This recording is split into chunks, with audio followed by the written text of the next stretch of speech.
Hello and welcome back to What It Feels Like. This will actually be the last chapter. So, yeah, the story is finally going to wrap up. And that is good considering that the previous story also wrapped up, at least for my channel, because it had ended previously, like a few years ago. Anyways, but yeah, so, yeah, we're finally going to find out what's going to happen between Mylo and Baxter. And there's still some unfinished business with some other characters, but it's mainly going to focus on, your good boy Baxter and Mylo. Ah, well, a little quick refresher.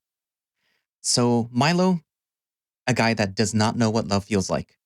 He was in a situationship with Jacob, and it was more or less one sided, where it was always just for the benefit of Jacob and not so much for the benefit of Mylo. And although they had had the conversations before about making it official, Jacob never wanted to commit because something, because, he was too scared to come out or what. So eventually he meets Baxter, and Baxter is also in a situationship with his own girl, Dahlia, who doesn't really want to commit with him because Baxter had a bit of a reputation, which if you saw or read when I knew you, you would know what that type of reputation was. But you also knew that Baxter was also a good guy when he wanted to be. Or he was a good guy mostly all the time. It's just he had a reputation. Um, so they decided to join into a little, I guess, fake relationship in order to try to trick their respective situationships in order to fully committing because they were like, oh well, I lost my person. I want them back, and that was supposed to be the whole thing. But eventually, along the line, they ended up finding that they liked each other a whole lot more than they liked their other people. So, at least for Baxter, he was basically fully committed on going on with Mylo. Mylo, on the other hand, because he was basically spurned, well, I guess you could say burned a whole lot more by Jacob and not really knowing what love actually felt like, he ended up not being able to realize that Baxter was indeed in love with him. And as a result, told him, like, no, I'm not in love with you. You know, you're set. You kiss Dahlia, which, opened up its own can of worms, which was, basically on Baxter, unfortunately. Why he did that? We don't know yet. But yes, so after Baxter left back to Pricefield, where the previous visual novel takes place, Mylo eventually figured out that he was indeed in love with Baxter, and Baxter was indeed in love with him after he found the photos that Baxter was keeping of Mylo, basically documenting all the times that, you know, that he would take a picture of Mylo, but then he would also write something about him and stuff like that. Anywho, so yeah, we're about to find out whether or not Baxter will take back Mylo and if Mylo deserves it, and if he finally now knows what it feels like to be in love. So, yes, let us finish out the story. Time passes. I wish that I could say that it felt like a blur, but the unfortunate truth is that I felt every painful second of each day. Silence hangs in the air, in every held breath, every longing look out the window. The distance between him and I feels impossibly vast. In every sense that I could imagine, and without a word from him since my message, it feels like it's only getting bigger. It hurts, but I'm getting used to it. The eventual day that I won't feel anything at all seems so far away, but not as unreachable as it was before.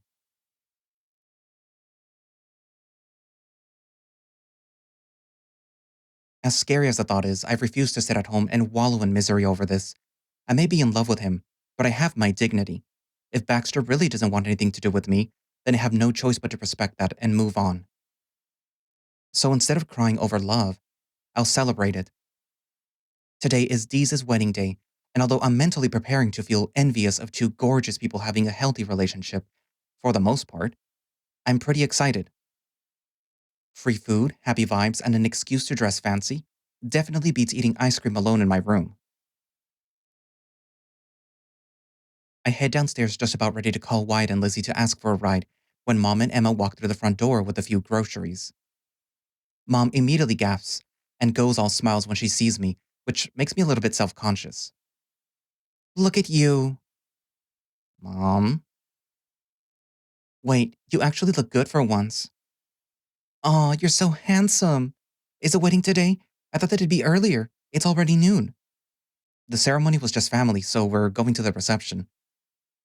Well, you look like a real gentleman. Thank you. Do you have a ride? I could take you. What's the catch? I'm trying to be nice. Never mind then. No, wait. I do need a ride. Besides, you're leaving tomorrow. We could talk and stuff. Don't act like you're all sentimental about it. I'm happy you two seem to be getting along in a way. Well, are you heading out now? The sooner we leave, the better. I have to start packing again. Sure, we could. I'll take you, Mylo. Dad comes into the living room, making us all fall silent, and my smile drops from my face. Oh, you don't have to.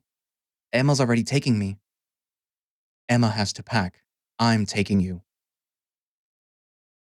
I try to protest again, but before I get the chance to, he just grabs his keys and heads out the front door. You know how he is. Uh huh. Oh well, beats driving you around. And here I thought you were actually being nice. Oh, shut up. She reaches over to hug me, taking me aback for a second, but I quickly reciprocate the gesture. In case I don't see you tonight, I'll be here tomorrow to send you off. I know. Let's call more often, okay? Yeah, definitely. Have fun. Don't drink too much. Emma gives me another one of her secret looks. Drink a lot. Once outside, I awkwardly get inside Dad's truck, a bright red pickup that's so tall Mom always complains about needing a trampoline to even get into the passenger seat. Luckily for me, I am not as vertically challenged as she is. So one big hop and I'm seated next to my dad, his face as serious as it always is. Where's the wedding anyway? Um, do you know where the American is? Yup. And without another word, he turns on the engine and backs out of the driveway. Car rides with Dad are as predictable as they are boring. Minutes of stretched silence only interrupted by the occasional superficial question of how my life is going. I say fine, he nods and says, good, keep it up then. And he puts some Bon Jovi song on the aux cord. Being a man of tradition, it doesn't take long for Dad to clear his throat and break the silence. So, how's school been? Fine. Grades? Good. Good? Straight A's or good B's and C's? Three A's, two B's. Which isn't a complete lie. Mr. Hopkins may throw me one last bone in the final, so I could potentially go up to a B. Hmm. He makes a familiar disapproving grunt, although this one lacks its usual edge. Well, there's still time to turn those around. Hmm.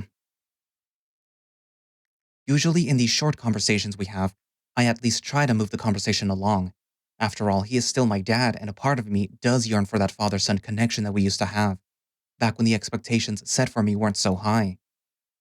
But now, after everything that's happened, I'm not in any mood to banter with him, and every reason that I have for not doing so has Baxter's name written somewhere in that sentence. I guess it would be impossible to say that Baxter hasn't messed me up, maybe in more ways than Jacob ever did. At least I could still hold a conversation with someone after Jacob broke my heart. Thankfully, Dad must catch on that I don't really want to talk, so the rest of the car ride passes by in silence as I look out the window, contemplating just about everything. In 2 more days, Baxter will be back in town, on campus, in the same classroom as me. It pains me to think that we might have to verbally tell people that we're broken up, and all of that would entail. People will gossip, as they tend to. Who do you think that did the dumping? Was it mutual? I never thought they'd last in the first place. And then they'd pick sides. Whose side of the story they'll believe, and who they'll sympathize with more. Thinking of some stupid excuse like we just didn't work out puts another knot in my stomach. We can't tell anyone what really happened, so of course the details will be a little vague and muddled. But the worst part of it all is that Baxter and I will have to do one last bit of pretending. We'll have to pretend that we're complete strangers, sitting on opposite sides of a classroom, avoiding each other in the halls, playing dumb when someone mentions our names. It was so easy to pretend to love Baxter, and now I'm tasked with the impossible, to pretend that he now means nothing to me. I'm blinking back tears by the time that we arrive at the inn, a pretty little lodge right by the ocean, an appropriate place for a wedding, I think. I rub my eyes, feigning fatigue, and let out a small sigh. Thanks. Yeah, call me if you need a ride back. I think I'll be staying with Lizzie and Wyatt tonight. The wedding ends pretty late. Alright. Well, call me to let me know that you got there safely. Alright, I'll see you. I'm just about to open the door when he suddenly grabs my arm, but in a gentle, soft hold, the kind of hold that you'll use to pull your kid back from straying too far away from you. Hold on. I turn to look at him, his icy blue eyes mirroring mine as he stares right at me, racking his brain for something to say. It surprises me to the point where I let him just mull over what he wants to say for about a solid minute in complete silence, just staring at him right back. Listen, Mylo, I'm sorry for what I said about your boyfriend the other day. It wasn't right. I'm not really the one that you should be apologizing to, Dad. No, you are. I have nothing against the guy. I was just trying to find a reason as to why you might be so distracted. I thought maybe he's steering you away because you always used to be such a good kid. Straight A's, driven to find a good job, be a professional. He chuckles softly. Do you remember when you were 12? You used to always say that you wanted to go into accounting with me, put your office right next to mine so that we could always be close to each other. I feel myself tear up again, looking away and nodding, muttering that I do remember. You were so attached to me back then, but I guess somewhere down the line you grew up, and I didn't even realize you did. Now you got on new dreams, new people that you've grown attached to. It's obvious that you were never going to stay that small, that excited about the world. But I hate to think that I'm the one that's dimming that fire that's always been inside of you. Mylo, I'm proud of you. Whether it's business or music, whatever you choose, I just want to know that you'll be safe and doing well for yourself. I can't help but see you as that little boy, so eager to do what makes you passionate. But I don't want you to live a life that'll put you through hardships, the way pursuing a career in music might do for you. But I know that I can't control that. So I'll just have to let you do what you want to do. And whatever it is that you do, I'll know that you'll always make us proud. Dad.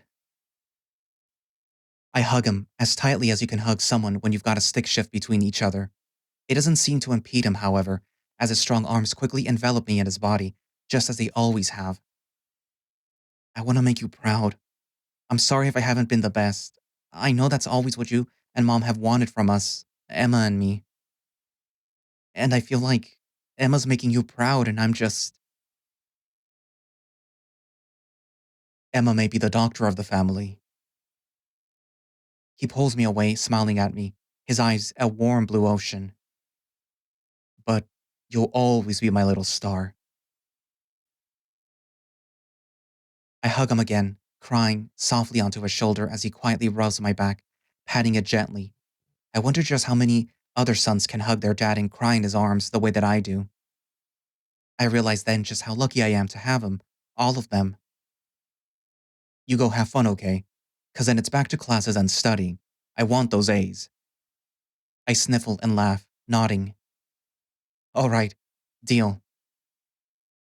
I get off and watch him drive away, thinking that our next car ride may not be as silent as this one just was. Entering the lodge makes me nervous, and I watch, starstruck, as people gather in small, incredibly well dressed groups, raving amongst themselves. Everyone at this wedding is very attractive, with an air of sophistication to them that I have never seen in Ashland before. For a moment, I'm almost certain that it's Dee's side of the family, but I don't see any familiar features that would give that impression. His wife must be beautiful, I think. I guess attractive people really do tend to marry each other. Since Lizzie and Wyatt said that they'd wait for me at the front desk, I decide to press my luck and tap the shoulder of a large, brown haired Chow Chow. Excuse me, sir? Have you seen a blonde hamster around here? She's about this tall, loves to eat.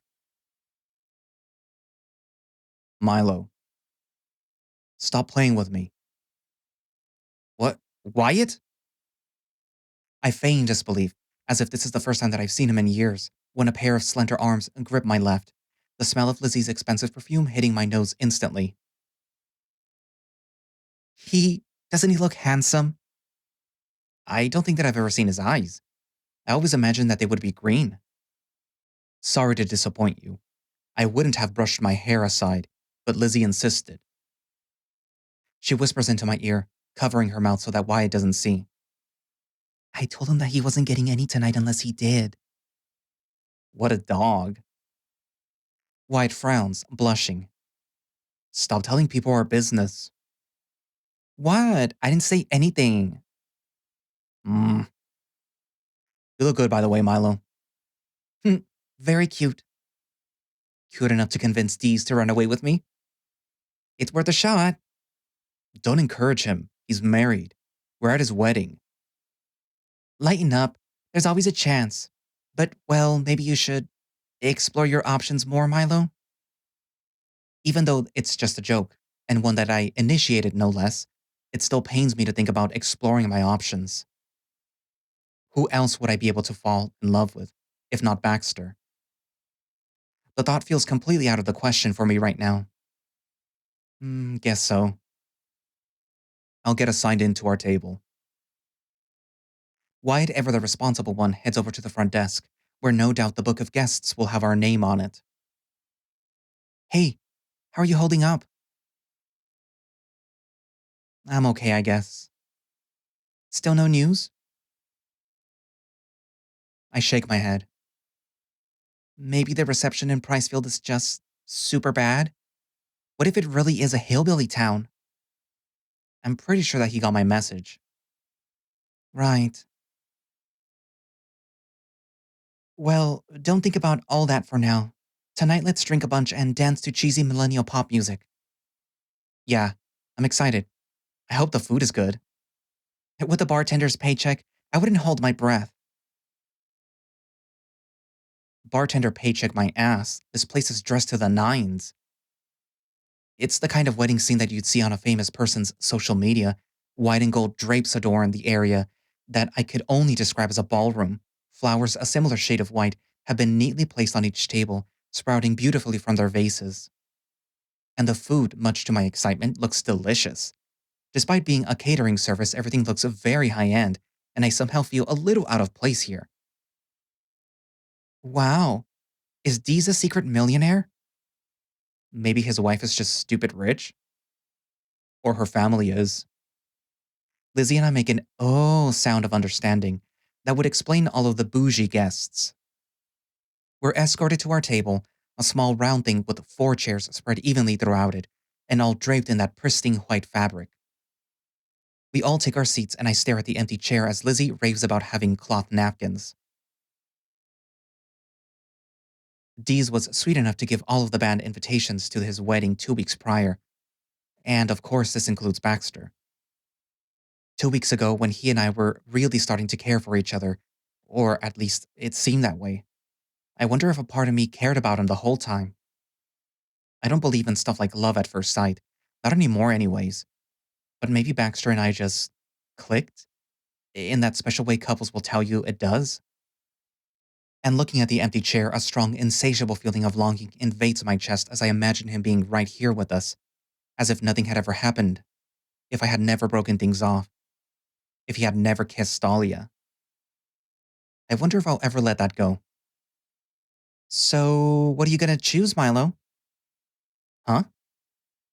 Lizzie's voice snaps me back to the moment, and she looks up from the small paper menu in her hands. To eat. Oh, let me see. I feel White's eyes boring into my skull as I look down at my own menu, and maybe it's because I can actually see them now, but it somehow feels twice as intense as usual. It's between the chicken and the fish, huh? They've got baked potatoes too. That's only for vegans. We need some meat on our bones.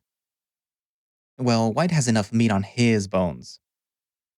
Har har. The wedding really is a good time. Dancing, laughing, Dees and his wife sharing a table and just looking over the moon. Jealousy, no, envy comes to me in small pangs, but I quickly push them aside. He seems incredibly happy, and that fills me with a sense of joy too, even if it is just a vicarious feeling. Somewhere along the evening, Wyatt does get a little tipsy, which is a rare sight. He starts humming along to the music and even tries to convince Lizzie to go dance with him. Come on, it'll be fun. In a minute. You can go ahead. Be the life of the party. Lizzie and I watch as he does head over to the dance floor, joining a little circle of people busting out different moves and whooping excitedly. We burst into laughter and Lizzie lets out a longing sigh. Why don't you go dance with him? Hmm? Oh, it's fine. I don't mind just watching him. Go dance with him, Liz. She looks at me, a bit surprised. I'll be fine. That wasn't why I was staying here. Then go dance with your boyfriend. All right. But join us if you want, okay? It'll be fun. I just shake my head. Just spend some alone time with him, you weirdo. It's a wedding. Go do couples things. She hesitates one last time before she returns my smile and nods, leaning over to hug her face close to mine. If you do get lonely, come dance with us. All right, all right. She gives me one last squeeze before getting up and giddily hopping over to where Wyatt is on the dance floor, and he immediately wraps his big arms around her, swaying to the beat. The small pang of envy returns, but the bigger feeling of content fights to push it down. I can be happy for my friend and still be a little sad that I don't have what she has. Both can be true, I decide.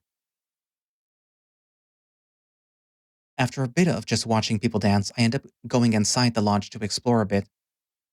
It is a very pretty place, homey and not too fancy, but just nice enough to feel classy simply being here. Somewhere in my search, however, a lone piano key catches my attention, the sound echoing throughout the corridors in stark contrast to the now muffled music coming from outside. Going a bit deeper into the lodge, I find it a large waiting room with couches and a pool table, and to the very end, a grand piano with the lonely player softly hitting its keys in an amateur way. I approach them, hoping my footsteps are loud enough that I am not sneaking up on them. Hey, you came. Stella looks over her shoulder at the sound of my voice, giving me a solemn smile. Hey, Mylo. Did the sound of someone playing the piano so awful make your musician senses tingle? You could say that. I sit down next to her, slowly and carefully, as to not accidentally sit on her dress. Why are you at the party? I didn't even know that you were here. I wasn't going to come, at first. She plays another key, absent mindedly. But I wouldn't forgive myself if I didn't at least show up to say congratulations. He is my brother, after all. You know, I'm sure that he'd be happy to see you. Even like this? Yeah, even like this. Maybe you're right. I know Deez loves me, but I can't help but feel like I'm just be embarrassing him. Maybe I'm just a coward. Maybe. I know what it's like to push the people who you love away just because you think that they wouldn't understand. But I've come to learn that they love you because they know you, and there is no one who would understand you more than those people. She sniffles, nodding. Yeah, you're right. She presses a lower key on the piano, pouting. Hey, let's go in. I'll go in with you, if you want. Can you play? What? The piano. Can you play? I nod. It's pretty much the only instrument that I can play. Play me something. Uh, I.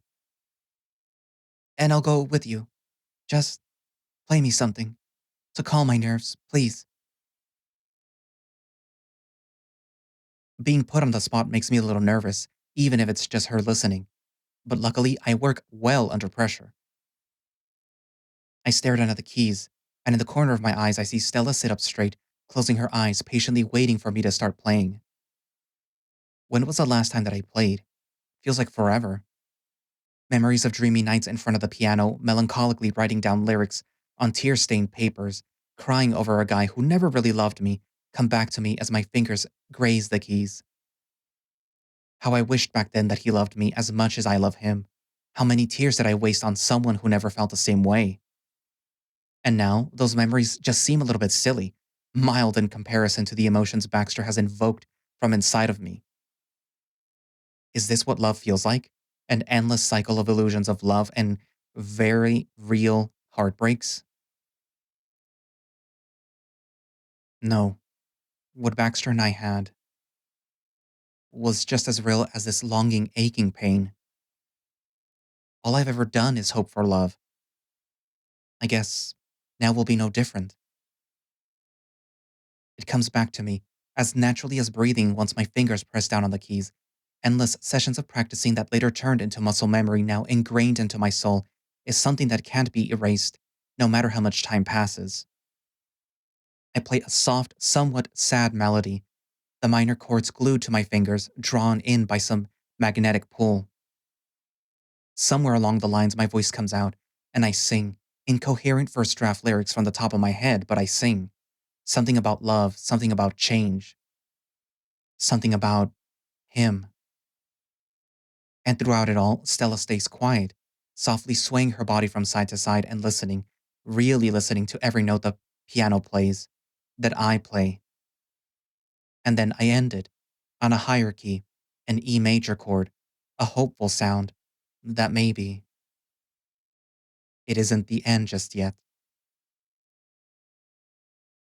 Stella opens her eyes once I'm finished, staring down at the piano, resolve brewing behind those emerald green irises of hers. Thank you, Mylo. You you probably don't realize just how much you've helped me. I'm sure it must feel insignificant talking to me, playing the piano. But it does help. Whenever I'm with you, I never feel like I have to pretend to be someone I'm not. I don't feel like I'm Steph, the crossdresser, the weirdo. I'm just me. I think I'm ready now. We both stand up and she holds my hand, sighing. So, you really think that I should give Oreo a shot? Well, he is kind of cute. She smiles, blushing a bit. Yeah, he is. She nods, and resolute, she leads me towards the outside.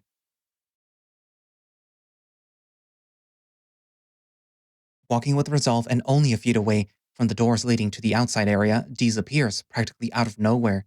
He walks out of the bathroom from the inside, and when he notices us, he freezes. Stella tenses up next to me, and I hold my breath. It's quiet, if not for the blaring music outside, but none of us say a word. Deez, you came. All tension disappears from the air as Deez swoops in to hug Stella as tightly as he dares. She seems taken aback at first, unsure whether or not to reciprocate the gesture. Deez, I'm sorry. I didn't know how to explain all of this to you. It's okay. You don't have to say anything. He shakes his head, laughing, holding back tears. I'm just so happy that you're here. Mom and Dad, they're not here. I told them not to come if they wouldn't want you here as you are. He pulls away, holding her by the shoulders. Hmm, look at you. So you can wear a dress longer than 6 inches. Stella laughs, blinking back tears. So, what should I call you? Stella. My name's Stella. Stella. He nods, trying to force a smile through his sobs. Yeah, I think that suits you. And when they hug again, it lasts for a long, long time. The party continues outside. Stella happily spins and twirls with the bride's many younger cousins, who are all, no doubt, captivated by this woman with the pink hair. Lizzie and Wyatt slow dance together, no matter how fast or upbeat the song currently playing is. She still glances at me, smiling perfectly content in Wyatt's protective arms. I just smile back. All in all, I guess I can say that I'm happy. The food is nice, the drinks feel good. The ambience is full of joy and love and family, all of which I have in my life. And yet, still my mind falls on Baxter. If I never see him again, move on, fall in love with someone else, I could be happy. I could feel fulfilled, perfectly fine with the situation, live my life without him in it.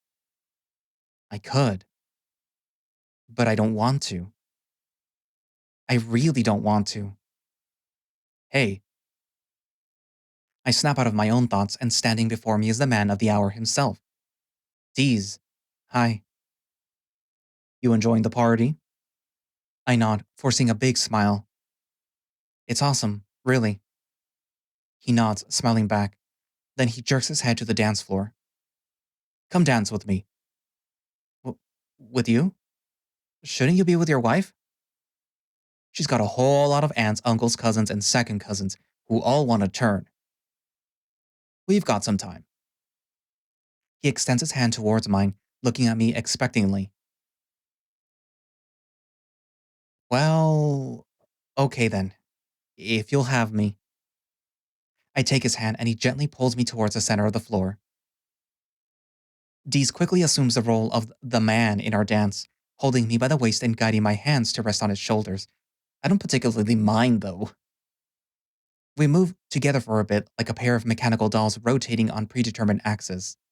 It's a bit awkward, especially considering the few looks that we garner, but Deez helps me ease my nerves by chuckling softly near my ear. What? You look constipated. Why are you so nervous? Aren't you supposed to be gay? Hey, I'd be nervous regardless. Thank you, by the way, for bringing Stella. I didn't really do anything. She wanted to come. I had nothing to do with it. Maybe, but I know that you must have given her the courage to actually do it. So, thank you. I just hum, blushing. So, what does it feel like, being married and all? He looks up, as if thinking hard, scrunching up his face in deep thought. Pretty good. Wow. Needed a minute to think up that one? Hmm. But seriously, it feels great. I bet. It must be a little scary, though. Scary? Yeah, I mean, how do you know you're making the right decision? How do you know that they're the one? The question slips out, similarly to when I asked my mom the same question. I'm immediately worried that it's an insensitive thing to ask someone who just got married, but he seems to be taking it seriously, humming as he thinks up his response. Honestly,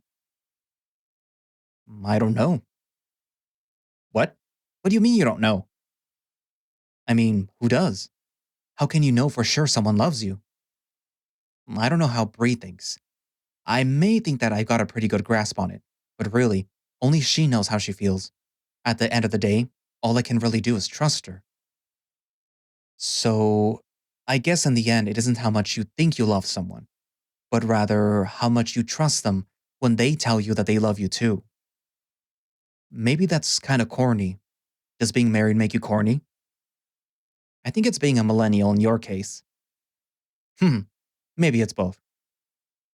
He nods, all smiles.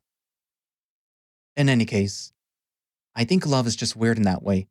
It always keeps you guessing, but that's kind of what makes it so nice. It's never just one thing, one feeling. It's everything: the pain, the joy, the comfortable silence, and the awkward talks. and all that's in between. It's all love. I let what he says marinate inside of me, nodding as I press my head against his strong chest. Love isn't just one thing, huh? I I see. I guess that does make sense. Course it does. Take it from the newlywed. I feel him shift around for a moment, then give me a gentle pat on the head, pulling away from me with a knowing smile on his face. And here's a last bit of advice. Hear him out for a bit. Huh? He tilts his head up, speaking directly to someone behind me. Here to steal him from me? Yeah, something like that. My heart skips a beat when I hear him talk, and when it starts again, it's hammering fast against my chest.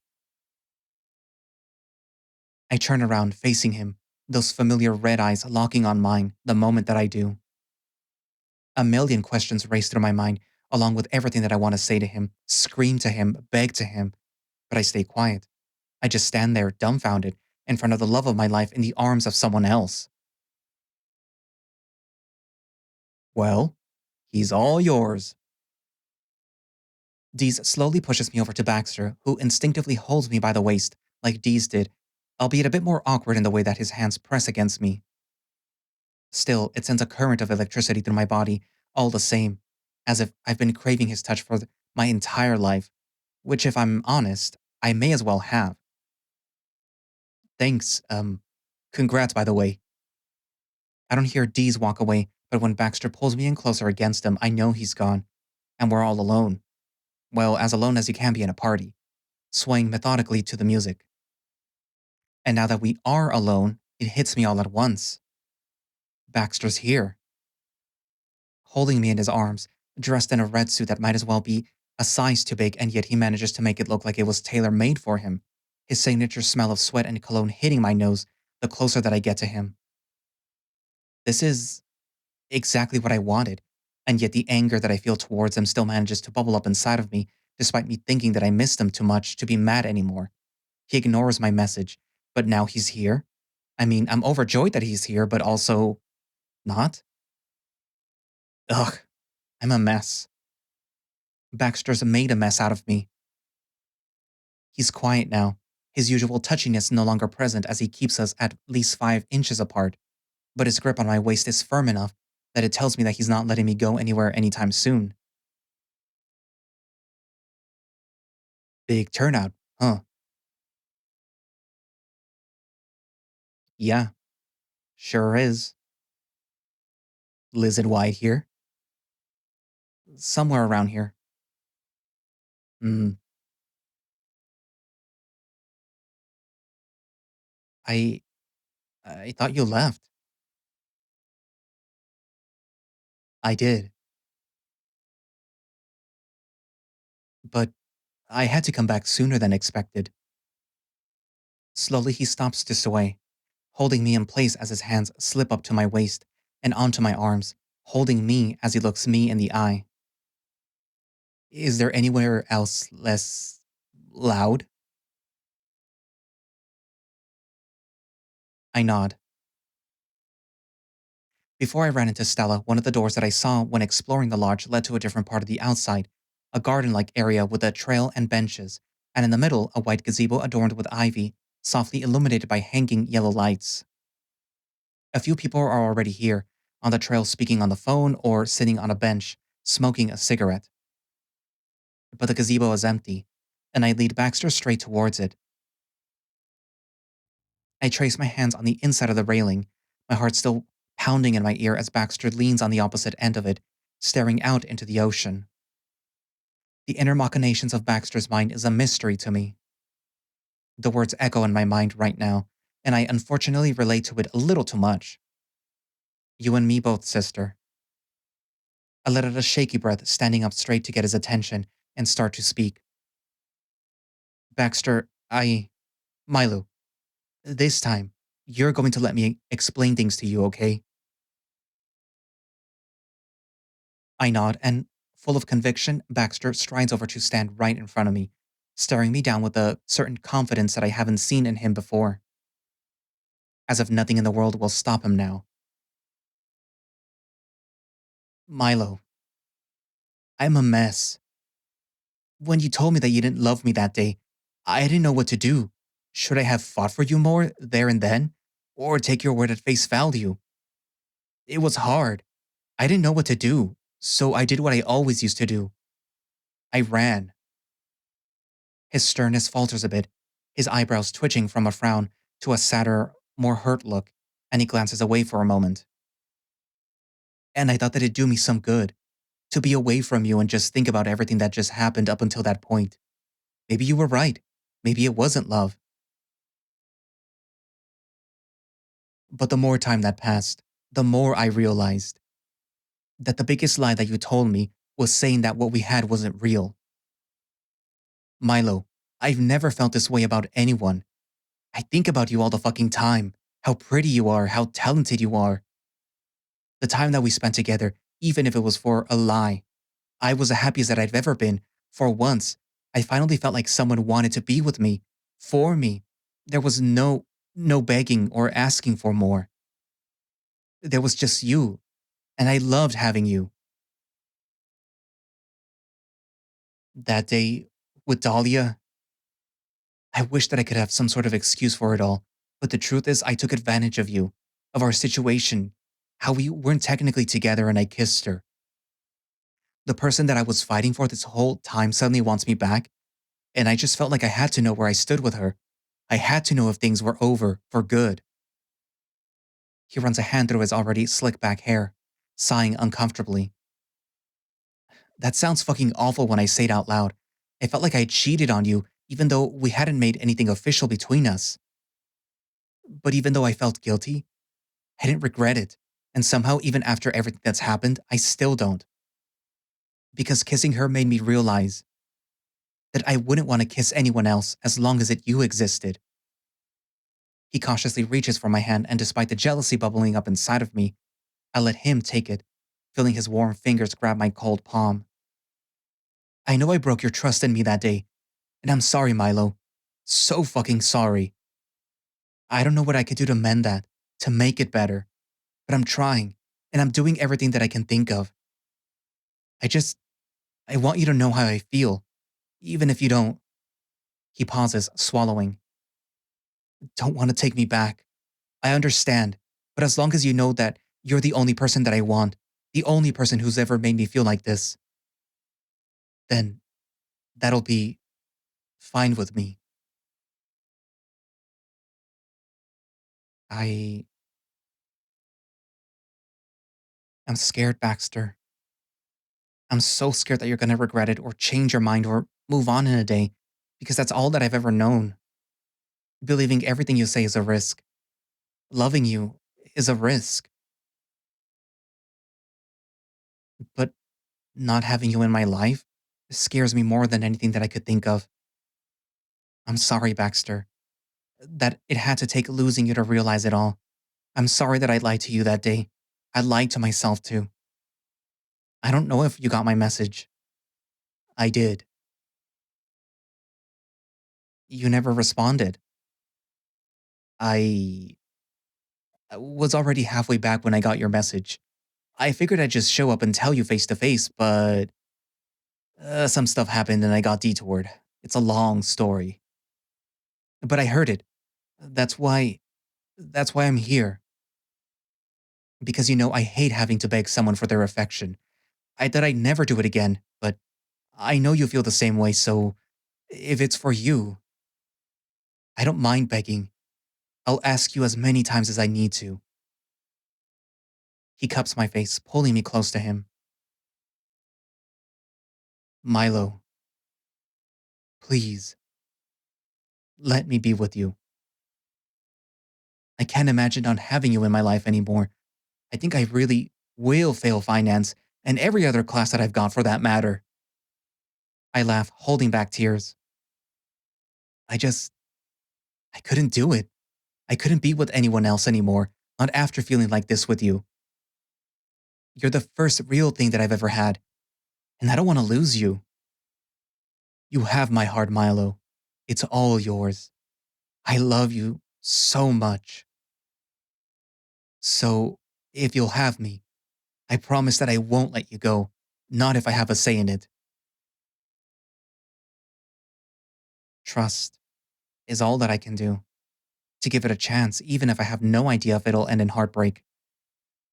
Changing the status quo yet again, something I've always hated doing. But at this point, I've changed more times than I can count. And it's all because of him. Yes, yes, Baxter. I want you to be with me. Please stay with me.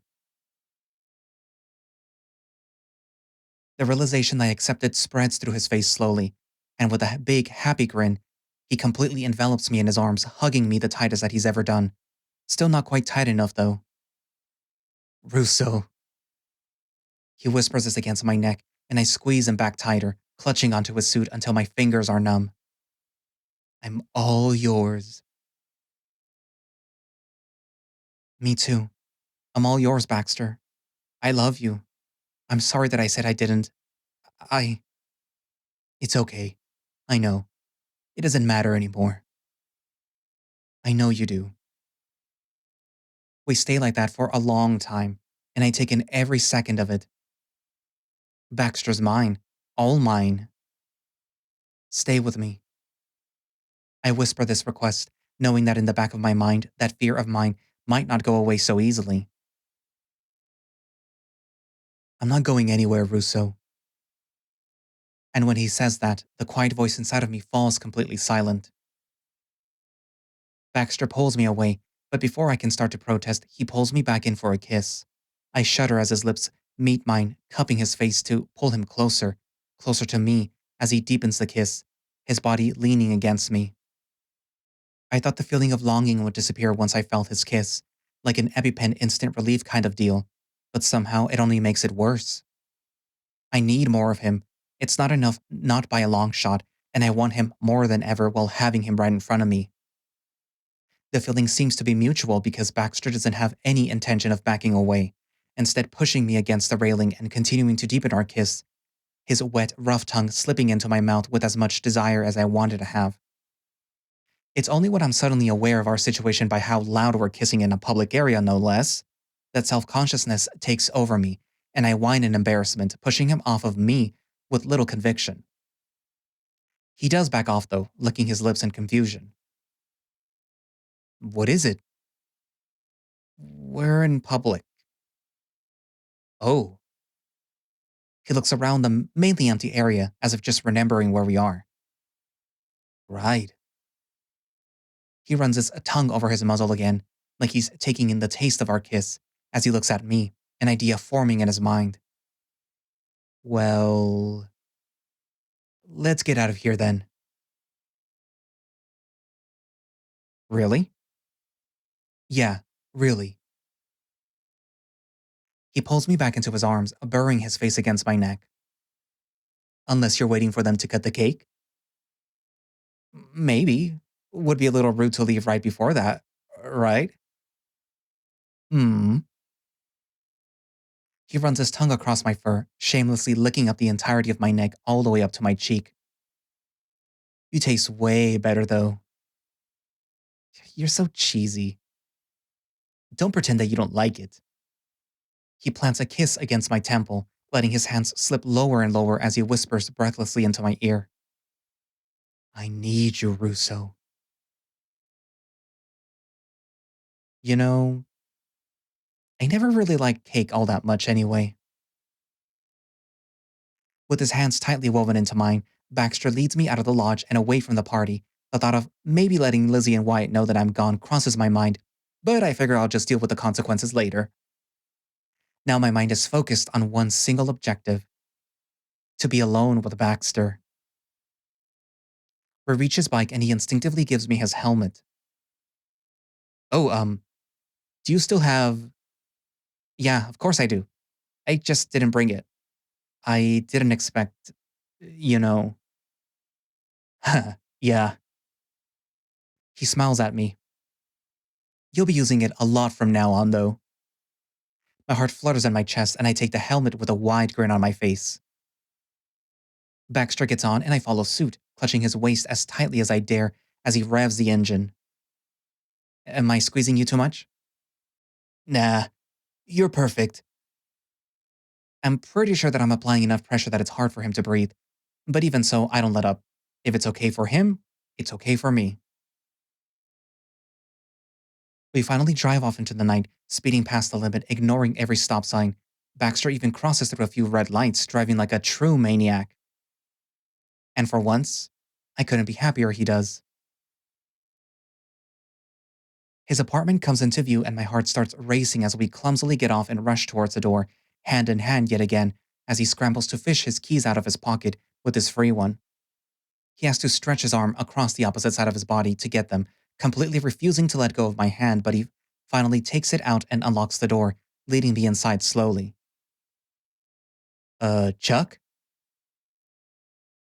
Baxter calls out in the dark, quiet apartment, closing the door behind us and staying still, awaiting an answer. 1 second passes, then two, then three. Fucking finally. He sighs these words, and without warning, he pins me against the wall and leans in to give me a deep, passionate kiss. Everything else in the world melts away, deep into a puddle of pitch black ink. I can't see anything, feel anything except for Baxter and his electrifying touch. His tongue slides against mine the deeper that he kisses me, moaning as his hands slide up my waist and onto my chest, undoing the buttons of my vest and letting it slip out of my arms. He continues to undress me, unbuttoning my shirt as his lips move down to kiss my cheek, then up my ear, filling it with breathy moans that make my head buzz with pure lust. You have no idea how long I wanted to do this with you. Delirious, I hum curiously, gripping the back of his head and running my fingers through his fur. Have you? He purrs in affirmation, finishing the last button of my shirt and running his firm hands through the curves of my bare torso, stopping just at my chest again. Oh, yeah? Remember the day that I came over to your place? We barely knew each other. I still wanted to you. Of course, that feeling's only gotten more intense the more that I've gotten to know you. He kisses my lips again, a wet, sloppy kiss that tells me that he's barely able to contain himself. And now that you're mine, I think I'm gonna do just that. Only if it's okay with you, though. I slide my hands down his chest, cupping his pecs through his shirt, and slowly spreading my arms to make his suit fall off of his shoulders, letting it hit the ground. You're not the only one who's been thinking about it.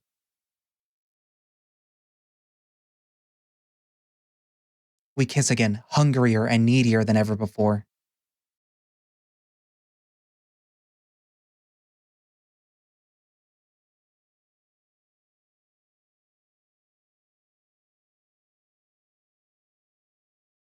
Fuck.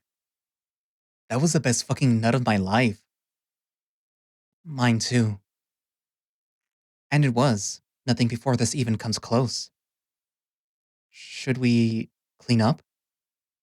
Yeah. Just let me stay like this for a little bit. Let me look at you. He stares into my eyes, catching his breath with a soft, warm smile, the one that I'm used to seeing him with. I love you, Russo. Usually after I from it takes away any arousal that I have for a good while. Somehow, hearing him say that makes me want to go for another round right here and now. I love you too, Baxter. I'm so happy. Me too. After that, we shower together. Baxter has a small window in his bathroom, so he doesn't turn on the light. It's bright enough with just the moon, and he lovingly cleans me up, letting me return the favor to him too. All dried up, we collapse onto his bed with a harmony of satisfied sighs, and he quickly pulls me into him, spooning me and locking his fingers with mine.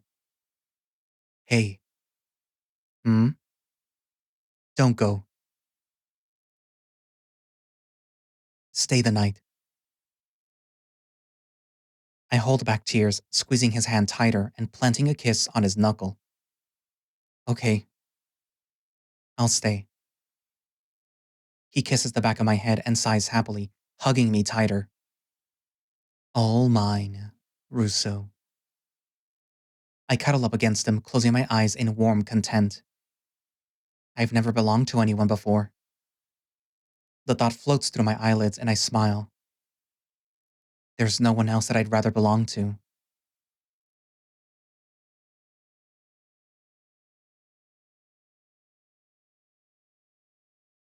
Sunlight pours in from somewhere, furrowing my brows and frowning to block it away. I stir, my fingers tracing an unfamiliar bedsheet, the smell of someone familiar filling my nose. When my eyes finally open, my head starts to fill itself with the necessary information of the situation. I had with Baxter and I am in his bedroom. I turn to face the opposite side of the bed with a racing heart, fully expecting Baxter to be fast asleep next to me. But it's empty. I sit up, completely naked, waiting a moment to hear any trace of a sound in the otherwise quiet apartment. 1 second, then two, then three. Panic ensues in me, no matter how many times I tell myself to stay calm, that there must be a reasonable explanation to this. But the truth is hard to deny. I'm alone. Baxter left me alone after having with me. A sick feeling falls into my stomach as I get up, slipping into my underwear and slowly push the door of his room open. My last hope that he was just quietly using the bathroom fizzles into thin air as I step into the hallway, the door of the bathroom wide open. It's empty. The apartment is completely empty. My mind goes blank as I wobble back to the bedroom, kneeling down and stifling back tears while I fish my phone out of my pants pocket that lay haphazardly on the floor. Trembling, I hold it in my hand, face down. I can't do this again. I can't. How could he? How could he? I freeze. The sound of footsteps and keys hitting a table echo throughout the apartment. I'm absolutely mortified by the idea that it's Chuck, and that any second he'll walk in to find me practically naked and on the verge of sobbing in Baxter's bedroom. Then Baxter walks into the bedroom, freezing when he sees me. Oh, you're up. Good morning. Hey, are you okay? He kneels down towards me, looking me in the eyes with deep worry. What happened? I, I, I thought you left. What? No. He laughs like it's the most ridiculous thing that he's ever heard. I mean, yeah, I did go out. I was just getting us breakfast, though. I figured that you'd be tuckered out after last night's workout. But I never just leave you like that. I told you so last night, didn't I?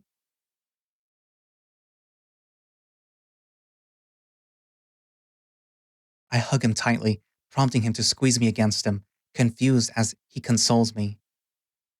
Hey, it's okay. I'm sorry. I thought the worst of you. I was just so scared that it happened again. It's okay. Sorry to break it to you, Russo, but you're kind of stuck with me. I'm not going anywhere anytime soon. You got that? I nod. Good. And then he kisses me, tears and morning breath and all. Now come on, let's get you some food. You could wear one of my shirts if you want. Or nothing at all. Ha, I don't want to be naked in case Chuck decides to make a surprise appearance. Darn. True. Well, you can wear anything in my dresser there. Hmm, isn't it kind of cute that we can share clothes like that, since we're both guys? Yeah, it is. I think my shirts might be a little too tight on you, though. That'll just make me look more swollen. He flexes for me, prompting me to laugh again. What was I even crying about in the first place? Just then his phone rings, and when he checks it, he grimaces. Ugh, shit, I forgot. What? Um, give me a second. Change in the meantime. He turns his back to me, but stays in the doorway, pressing the phone into his ear while I rummage through his dresser, intently listening in on the conversation. Hey! Yeah, I know, I'm sorry. I said sorry, geez. He glances back at me, smiling. I return it. Yeah, it went well. I blush. Just who is this? What, right now? All right. I'll go get them. Give me a second. He hangs up, turning to me and eyeing me up and down. Nice. I'm in a t shirt and running shorts, completely average. But the compliment doesn't go unnoticed. Thank you. So, who was that? It was. Actually, do you want to meet them? Them? Baxter leads me outside of his apartment complex, and I'm immediately self conscious that I'm very underdressed to be walking out in public. It's a bit too late to change into anything else now, though. Waiting outside is a red pickup truck, the kind that you see in movies with a farm on it. Leaning on it are two somewhat familiar people, although where I recognize them from, I can't remember. They stand up straighter once Baxter and I approach them, hand in hand, and he beams at them, proudly showing me off. Hey guys, hope you didn't get too lost. Kind of. You really should have at least let us know it went well. I was considering just taking your stuff with me back to Pricefield. He doesn't mean that. Yeah, I do. Oh, well, it's not like you'd never see it again, Baxter. Thanks. My phone charger's in there. Just as the memory of these two guys start to click into my head, Baxter beats me to the punch and introduces them. Well, since you're all here, let me introduce you guys. This is Mylo, aka Russo, aka my boyfriend. I blush heavily. It hasn't even been 24 hours and Baxter's already introducing me to his old friends. And Mylo, these are my friends from high school, Marcus and Callum.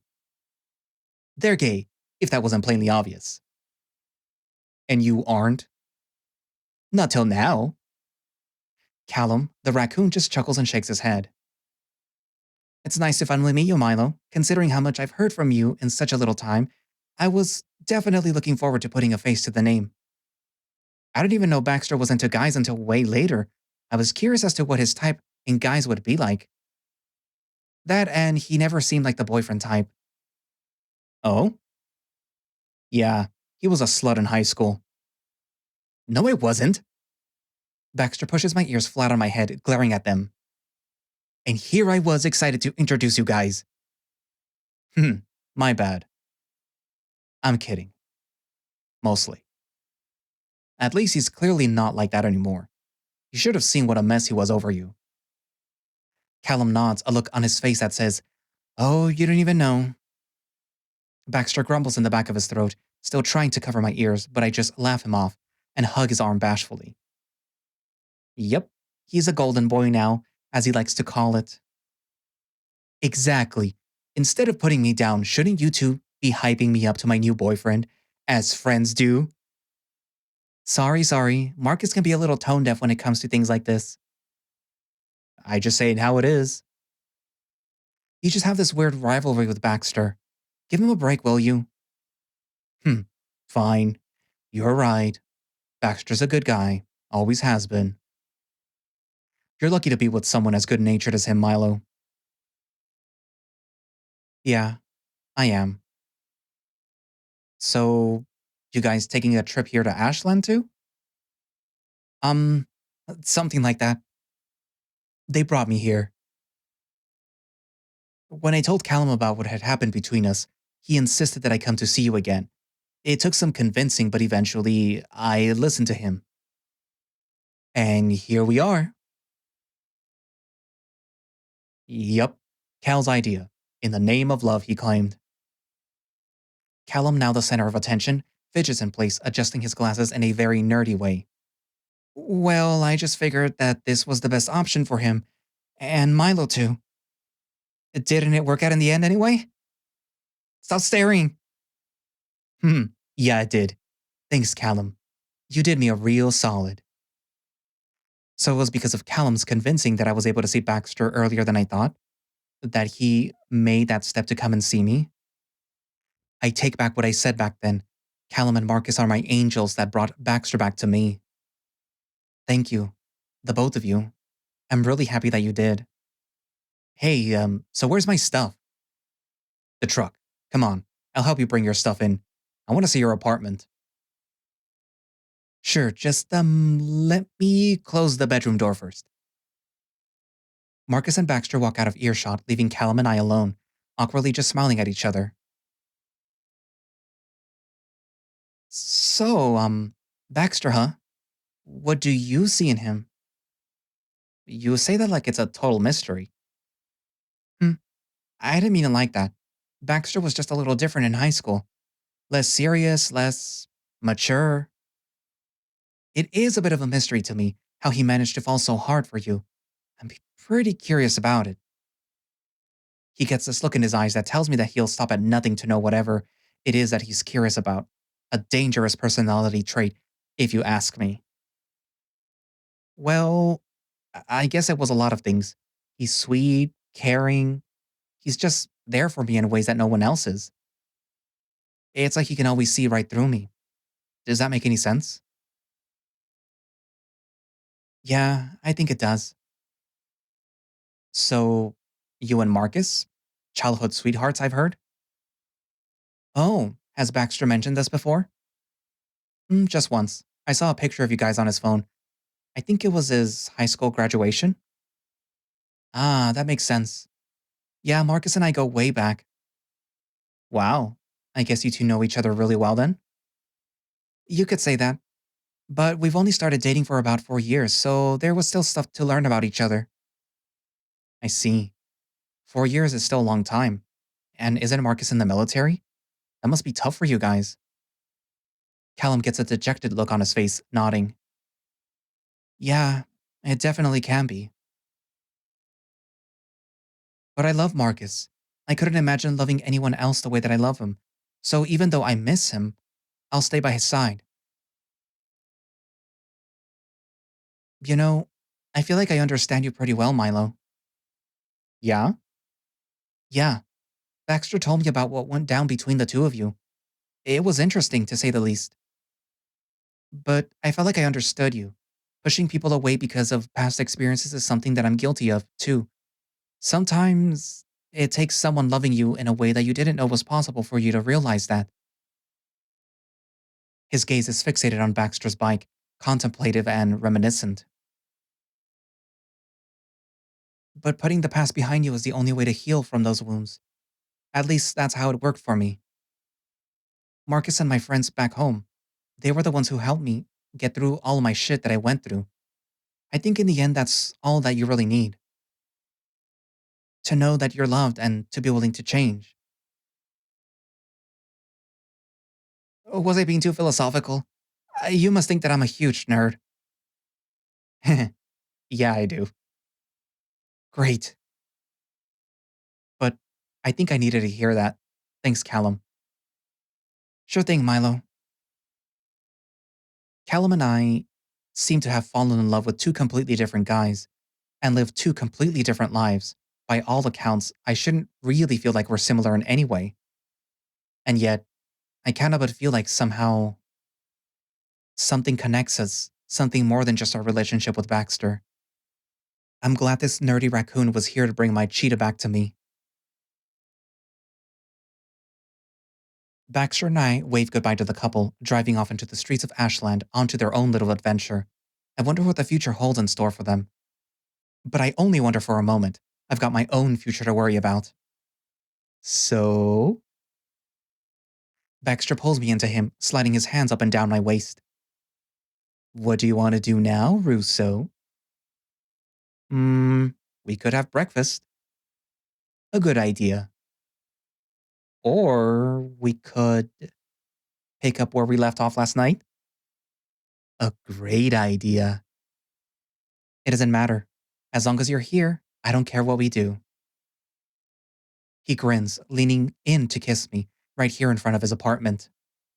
Somewhere in the back of my mind, it occurs to me that this is my real first kiss in broad daylight. I decide that I like it. The sun feels good against me, and Baxter's warmth spreading across my own body lets me know that winter has officially come to a close. Come on, let's go inside. He smiles at me, warm and complete, and leads me back to the apartment that slowly starts to feel like home.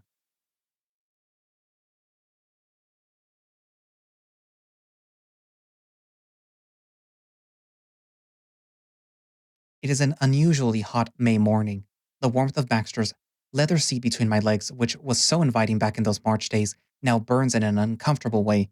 He promised me that he'd change the leather soon, but I'm not holding my breath. Well, not that it really matters.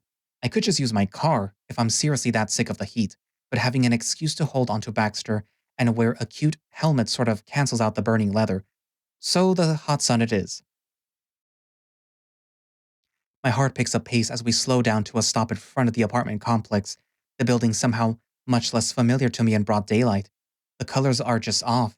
Everything's too bright here.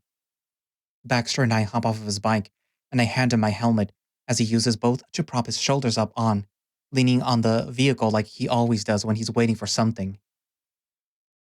You gonna be okay? I could go with you. I shake my head. His expression doesn't change. No, this is something that I have to take care of. I'll be back soon. Shouldn't take long at all. Okay, I'll be here. I know. I kiss him, quick and gentle. Then I turn around and make my way up the stairs. Number 7. My once holy number greets me at the door, and the memories of the endless nights of secret encounters come back to me in an instant. I realize that I don't miss them, not in the slightest, not even in some dark, hidden corner of my heart. I knock on the door, and not a second later, Jacob answers it, smelling strongly of shampoo. He slicks his wet hair back with his hand, looking a bit frazzled. Hey, hi, have your key. Right, right. Sorry, yeah, come in. I hesitate. I had hoped to just hand it over and walk away, but I guess I should have known that it wouldn't be that easy. I sigh and reluctantly step inside his apartment. It's mostly empty now. The little furniture it had now is gone, instead replaced with a few boxes scattered around the floor. The shades are completely gone too. I've never seen his apartment shine this brightly before. I'd offer you a drink or somewhere to sit, but, well, it's fine. His easygoing banter makes me feel uncomfortable, and it doesn't take long for him to realize that. He clears his throat, crossing his arms and leaning on a wall, letting the room fill with the familiar silence he and I are accustomed to. You doing good? Yeah, fine. He nods. Are you? He shrugs. Been busy. I can tell. Where are you moving? Back home, Tennessee. Get a job in accounting or something. I see. It occurs to me that Jacob and I have very little to talk about when the topic isn't about our romantic affairs. What exactly do we have in common? What dreams did we ever share? Maybe it's me being cynical right now. I can't think of anything at all. Well, here. I take the key out of my pocket and step forward, holding it out for him to grab. He stares at it long enough for it to be uncomfortable. For once, I can finally tell what he's thinking, because it's exactly what I'm thinking too. This key is the last remnant of us. After I give it back, any ties that I have with him will be severed, and we'll both move on with our lives in two very different directions. It's almost sad. For a split second, I think about how my life could have been different if I had chosen to stay. Where would we be? What kind of person would I have become? Jacob finally grabs it, letting our fingers touch for just a moment too long, and then puts it in his own pocket. Thanks. Sure. Mylo. Yeah?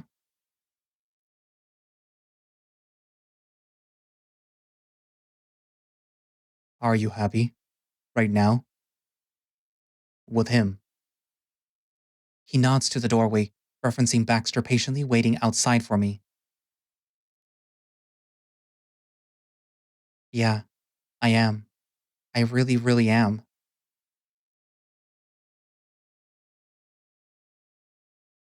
Then I'm happy for you. Are you happy, Jacob? I don't think I am, Mylo. No. I've got too much shit going on, too much maturing to do at my grown age. You know what? Despite everything, I hope you find it. Happiness. Yeah, thanks. Good luck, Jacob. See you, Mylo. We stay like that, frozen in time for just a moment. Then, without another word, I let myself out of his apartment for the last time. Baxter wears a frown when I walk out of the apartment, scowling at the ground, whether it's because of the sun or the situation. I can't truly tell. He immediately brightens up when he sees me walking back down the, however, and he offers me a wary smile as I approach him. Hey, how did that go? Honestly, good. Yeah? Yeah. I fall into his chest, wrapping my arms around his torso, a gesture that is immediately reciprocated with double the intensity as he squeezes me against him. Hey, hmm? Promise me that we'll never have to come back here. This place gives me the creeps. I'm pretty sure the crackhead from the apartment below him is making plans to kill me. I laugh, shaking my head. This is the last time, I promise. It's just you and me now. Good.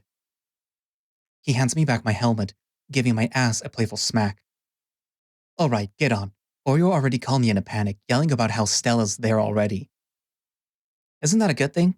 Some one-on-one time? It would be if he wasn't so hopeless with women. You should have just manned up and said no to the double date. He's sensitive. Uh-huh. Come on, bony ass, on the bike. Hey, why are we stopping? Baxter gets off the bike, prompting me to do the same. He leaves our helmets on the sand and takes my hand, guiding me towards the beach. Just taking a quick detour. Oriole's gonna kill you. I'll deal with that later.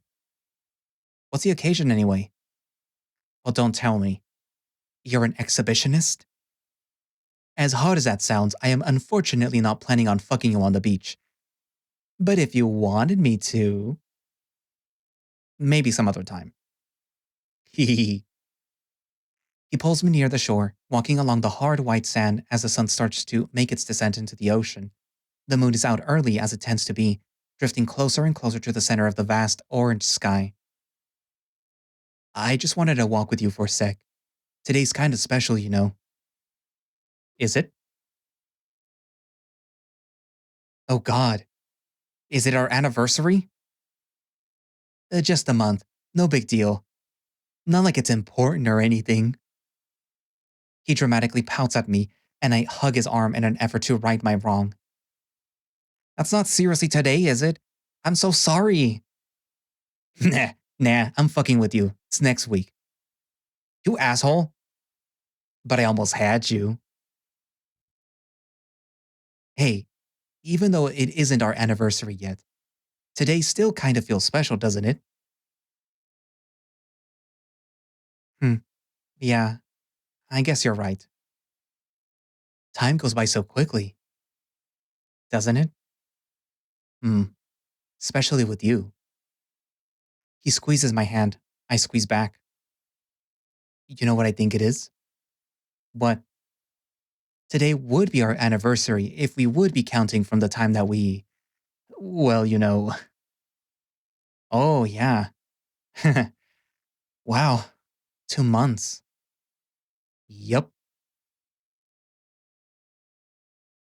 You know, despite everything, you kind of suck. What? I mean, your plan failed horribly. Ha, it really did. You know what, though? For once, I'm glad it did. Oh, yeah? Yeah. Falling in love with you was the best mistake that I ever made. He pulls me into his warm embrace. We hold each other in the glow of the scarlet sky, kissing under the setting sun. Love was so far beyond my reach before I met him, something that I had to try so hard to achieve, to pry out of someone. I had no idea being unloved could be this simple. I don't have to wish, to beg, to bleed myself dry. I simply have to love Baxter as much as he loves me. And loving Baxter is very, very easy a thing to do. I thought that I knew what love felt like. I thought once upon a time that it was a small warmth of a candle, the flicker of a flame on the cold, icy blue night that I had to cling to for warmth. But now I know that love isn't a flame. It's the blaze of the sun burning a golden, scorching red. Love feels like the chuckle against my lips from the man that I love. Love feels like something real coming from something fake. Love feels like holding Baxter in my arms and being able to whisper, I love you into his ear without shame or apprehension. And love feels like everything all at once when I hear him say it back.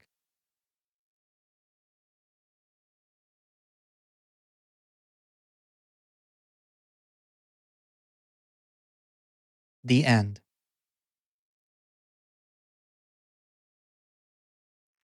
So I guess Mylo finally knows what it feels like to be in love and to be loved back, I guess. Ah, so I had to record this twice. So let me make a long story short. I bought a really expensive mic that I really wanted for a very long time that you might have seen on my throne page, which isn't there now anymore. And I had it set up and everything, and I recorded the previous two, well, the last three episodes for well, not episodes, videos for when I knew you, and it was fine. And then when I went to record what it feels like, it was awful. Super, super awful. The whole recording was unusable, or at least to my standards. So I'm back to using my Shure SM7B. And I'm probably gonna return the other one back to Amazon because wow, was it very disappointing. Actually, it wasn't that disappointing. It was just ugh. I couldn't get it to work the way that I needed to, and I think that there was something introducing some electrical noise into my audio interface, which is what's connected to the mic through a XLR cable and a lot of technical audio stuff. But it would cost a lot more just to make it work. So yeah, maybe next time I'll try it again. Anywho, so yeah, that is what it feels like.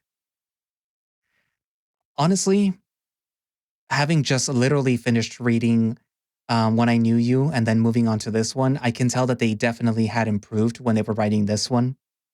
And I mean, improving in the writing and the art style and whatnot. And yeah, like especially with the music, because very little of the music here is copyrighted. With the other one, I had to replace all of it towards the end. Well, most all of it. But yeah, so I am very happy that I decided to read these visual novels. And I really, really hope that the author decides to write more stories. And yeah, there is a lot of characters if they decide to continue with the trend of like picking a character from the visual novel, like a secondary character or just a character that appears sometimes. Like again, you could still do it with a character from the previous visual novel that was only ever mentioned. Um, that was apparently being bugged by a hyena, and if it goes from high school to university, it could be now that they're in a job and like maybe the other person is a journalist or something. That could be an interesting thing. Um, but yeah. So, what do you guys think so far of this? Well, not so far of the story. Now that the story has ended, seeing the other one, if you did see it, which I hope you did. Um, and then seeing this one or having read either one, like, do you like this one compared to the other one? And whatever. What did you think of the ending? I do think that there are some things that were left not exactly tied up. There's the whole thing of their band. Did they ever make it? Did they ever release anything? I know that they were gonna try to do it like solo, like try to record themselves and then release it on the internet or whatever, like CDs. Is that gonna work out for them? Will it not? Um, we did get to see Marcus and Callum again. We saw that Marcus went from university to the military, which, again is gonna put some distance between them, but they seem to be making it work, so that's good. Um, it seems that Lizzie and her boyfriend are making it work again still. Um, it was kind of funny to like have him like finally show his eyes and then have Callum react like, now that I can see his eyes, I can definitely feel them boring into my skull. Like he definitely knows what I'm thinking. Um, it's good though that it looks like they're working out their little issue where he kind of resented Mylo a bit because Lizzie always devoted so much time to him instead of to her boyfriend. And it's good to see that Lizzie is like, okay, finally, like, okay, yeah, I need to focus on my boyfriend, my own relationship instead of just worrying about my friend's relationship. Mm, it's good to see that Jacob is gonna work on himself now. Thankfully, hopefully. Um, and yeah, we can only hope the best for these characters, unless we see them again in the next visual novel, which would be kind of cool. Like if they that I don't mind when characters from another visual novel show up in either the follow-up or something like that, even if it's just a small little cameo. So yeah. Anywho, so yeah, leave your thoughts in the comments and thank you all for watching slash listening. If you would like to play What It Feels Like yourself, or if you would like to play the author's other visual novels, you can do so by going down into the link in the description, which should have a direct link for the Itch.io page where you can download the game and play it yourself, or you can just go to itch.io.com and download it there and, play it. And they do have a Patreon, so if you want to support the author and all of their writing endeavors now that they have finished this visual novel, you can do so by going down into the link in the description for their Patreon. And hopefully they take it as a sign of continuing to write more, to draw more, etc., blah blah blah. Um, but yeah, also in case you want to become a channel member, which is more than just subscribing to the channel, but like yeah, like and subscribe. You can do so by going down to the other link down in the description, which will allow you to watch the videos that are being scheduled ahead of time before they become public. Like this one. This one is being re-recorded on January the 3rd and should be out by probably the 4th. So yeah. And for public, it probably won't be out until like the end of the month. So yeah, just so you know. Um, and also in case you want to support me through other means as a one-time donation or whatever, you can do like the I think they're called um super chats or whatever, where you can like donate through chat, like when you're leaving a comment, or you can do my Kofi in case you want. You can do that too, Kofi, and also my Throne in case you want to buy me a book. I do have books on there and other stuff, but like yeah, I collect books now. I guess. You would think that a person that reads visual novels wouldn't want to have to read also like just for their own personal free time, but I do. Anyway, so yeah, I guess that's it for now, and I will leave you guys here. And next episode, I messed that outro out, didn't I? Anyways, but yeah, so bye.